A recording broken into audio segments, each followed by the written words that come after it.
I pay her taxes. I have every right to speak about her in particular within her role. I'm not talking about where she lives, what she looks like, anything like that. Nothing personal. This is purely professional, and this is purely governmental. Can I continue? Try to keep it professional. I've already told you what I'm doing, and I'm making that very clear, and I'm not going to change. Keep it professional. I have not. I have only kept this professional. You are debating me, and you are violating your own rules. I'm here to talk as a parent. I've got 2 young boys. We live in Glendale, and when they come of age, I am deeply concerned about their educational prospects in this city. I'm also a taxpayer. I pay a lot of taxes in this city, many of which go to this district. And I'm deeply concerned about how that money is being spent, particularly, and I'm going to single out a person at the in the school district named Dr. Kelly King, who's sitting right here to my left. Dr. Kelly King makes over $250,000 a year. Every 4 years, we give her $1 million. We will be paying for her pension for, the duration of her life after she retires. And she's doing things that I completely disagree with, and I think many members of the community would also disagree with. Previous speakers have mentioned the number of Armenians who live in Glendale. How many Armenians would support what she does? Let me discuss what she's doing. In a recent video in 2017, she reflected Glendale Unified policy when she stated, and I'm going to quote, "We have a lot of resistance from male coaches who are horrified at the thought of having a biological girl changing clothes in front of them." Which biological girls are changing clothes in front of coaches in Glendale Unified? That's a question I'm genuinely asking. She continued, "It's not a girl. It's not a girl. It's not a girl. You only have boys in the boys' locker room." She just said it was a biological girl. May I just stop I'm for a speaking moment? now. You're not. No, I'm speaking now. This is interrupting my time. Well, we can pause pause this, the time. Can you pause the time for a minute? I only want to say that to refrain from personal attacks. So please. She is a government official. She's a government employee. This is not a personal attack. I pay her salary with my tax dollars. Again, please talk towards the policies that you are against and refrain from personal attacks, and your time will continue. Please go ahead. In what way have I personally attacked Dr. King? She is acting within her official role as assistant superintendent at Glendale Unified. How is that a personal attack? I'm talking about tax dollars being used in a way that I disagree with. I'm going to continue. Continue talking about the policy that you disagree with. Dr. King quoted to say that biological girls were changing in front of male coaches. And then, so she knows it's a biological girl, and then proceeded to say it's not a girl 3 times. You know it's a girl. You know it's a girl. Okay, so she's an employee of ours, and if you wouldn't mind telling us what policy you dislike.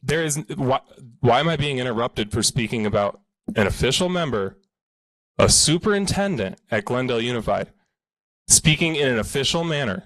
You cannot interrupt me for that. You have no ability to do that. And furthermore, the rules stated you won't debate. You're debating me right now. Correct? I'm going to continue. In discussing permanent records, she states that she keeps permanent records for a handful of trans students literally next to her in her room.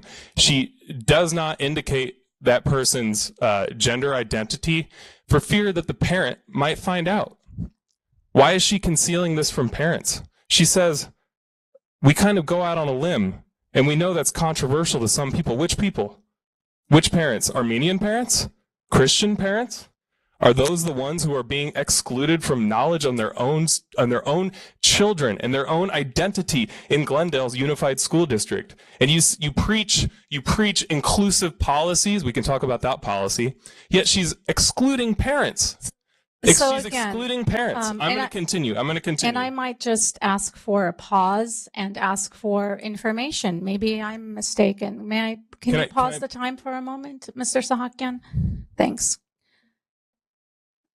So I wouldn't mind getting input in terms of is this? So my understanding, again, is that we are the arbiters of policy. That is our decision. And so our employees are operating based off of our direction and the direction up here at the dais. So it is appropriate to criticize the policy. It is appropriate to question that. It is not appropriate to personally attack and denigrate a specific employee. I do not believe that that is covered under the public comment. I'm not personally attacking anybody. Yes, you are, sir. No, ma'am, I am not. I am not personally attacking her. I disagree with what she said in her role as assistant So superintendent. then you disagree with the policy, so please continue with the disagreement of the policy. I am disagreeing with her, and this is not, you are debating me right now. You said you would not debate me. Why are you debating me? So you're using that particular thing inappropriately, the fact that we don't debate. So I am not attacking her personally. This is under her official role as assistant superintendent at Glendale Unified. You are not allowing me to speak freely in a government entity about a government employee. I pay her taxes. I have every right to speak about her in particular within her role. I'm not talking about where she lives, what she looks like, anything like that. Nothing personal. This is purely professional, and this is purely governmental.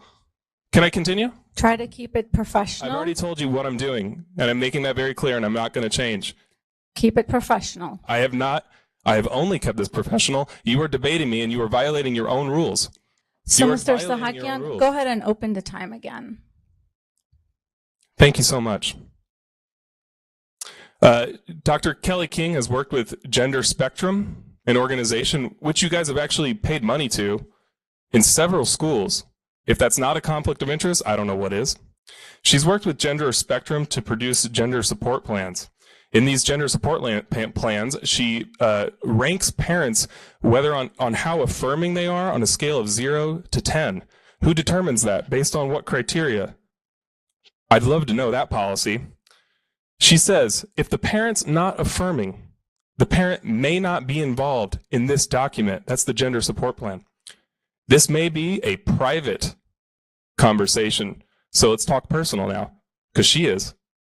This may be a private conversation between that trusted adult at the school. Is that adult trusted by the parent? Who is the trusted adult? Define trust, please.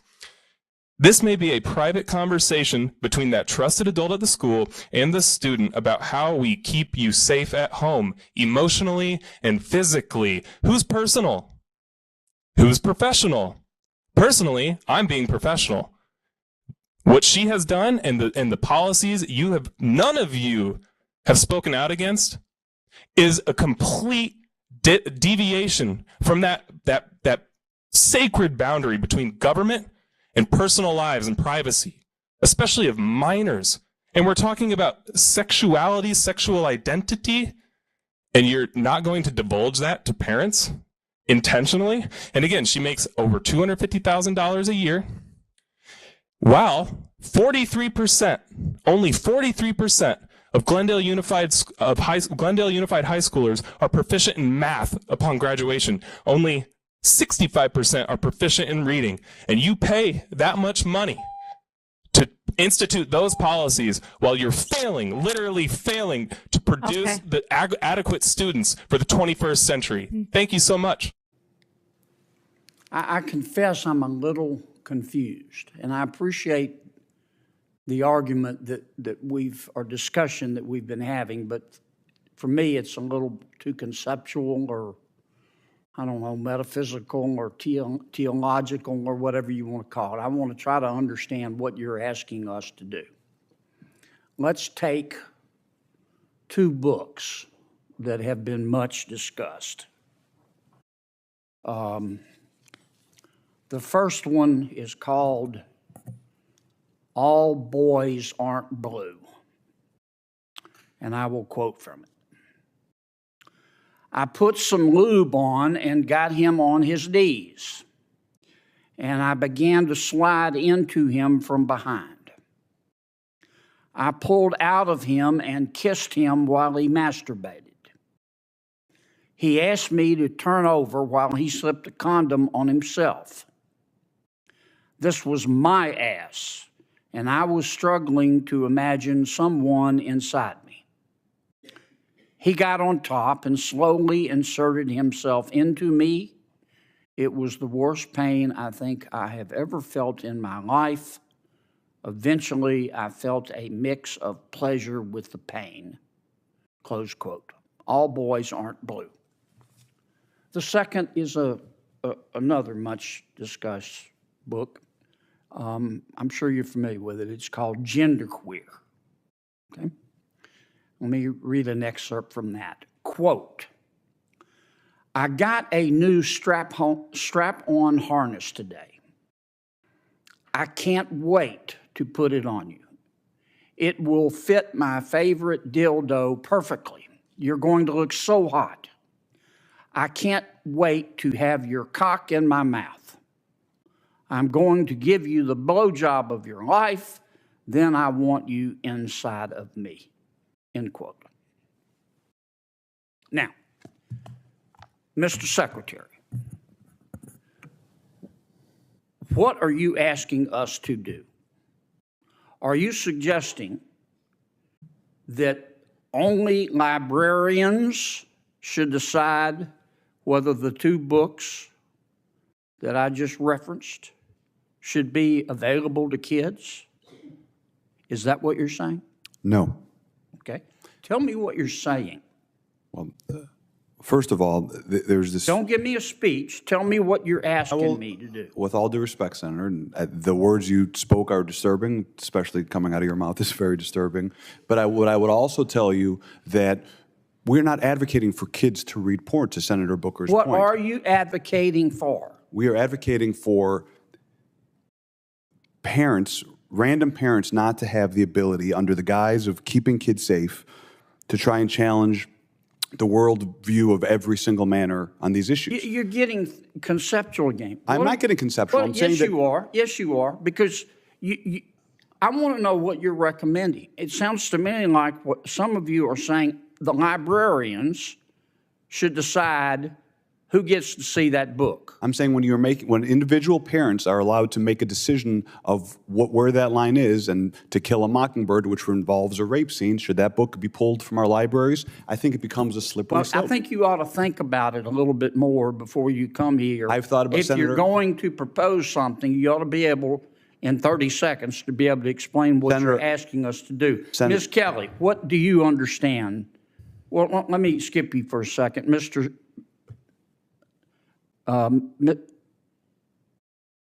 Cameron, tell me what you're proposing. It's pronounced mix.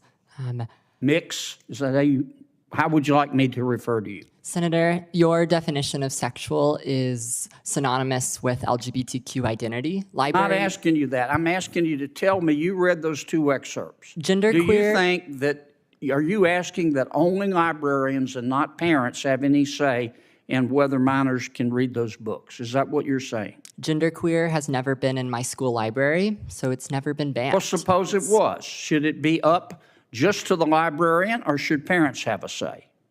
There should be facilitation of collaboration between students, Should parents have a educators. say? Parents should be working with students and educators to be making decisions, because students are... And who decides ultimately? The librarian, or do you take a vote, or who takes the vote? Book review committees in the community in my school district. You want a committee to decide? There are committees. Okay.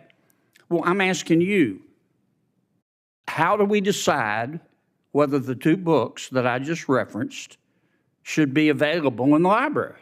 What would you, if you were running things, what would you do?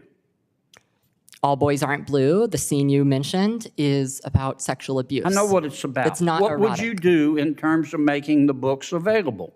Would you say anybody can see them, or they have to be in a special session? Students who do not read books like All Boys Aren't Blue cannot learn what is appropriate. I understand that. They cannot learn. I understand, but none of you want to abuse. answer my question. You come here and you say censorship is bad, and of course it's bad.